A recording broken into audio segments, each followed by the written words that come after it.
पण इथे ज्यावेळेला मी बसलो होतो, ज्यावेळेला देवेंद्र फडणवीस आणि मुख्यमंत्र्यांबरोबर, त्याच्यानंतर माझं आणि देवेंद्र फडणवीसांचं बोलणं झालं आणि मी म्हटलं की मला नको ते, म्हटलं तर मला त्या वाटाघाटी मला पाडू नका याच्यामध्ये.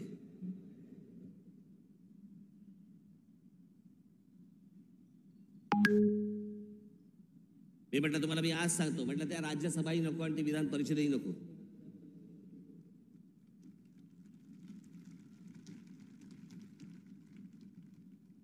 पण या देशाला चांगल्या खंबीर नेतृत्वाची गरज आहे, ज्याच्याकडनं माझ्या अपेक्षा आहेत त्याही पूर्ण झाल्या नाहीत तर राज ठाकरेंचं तोंड आहेच.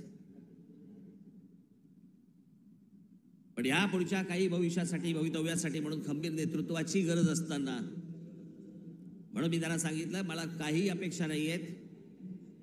महाराष्ट्र नवनिर्माण सेना, भारतीय जनता पक्ष, शिवसेना आणि एनसीपी, परंतु फक्त नरेंद्र मोदींसाठी बिनशर्त पाठिंबा देत आहे, हे मी आज आपल्या समोर सगळ्यांसमोर जाहीर करतो. आणि माझ्या गावागावातनं सगळ्या महाराष्ट्रामधनं आलेल्या माझ्या सर्व महाराष्ट्र सैनिकांना मला फक्त एकच सांगायचं आहे, विधानसभेच्या तयारीला लागा, जोरात विधानसभेच्या तयारीला लागा.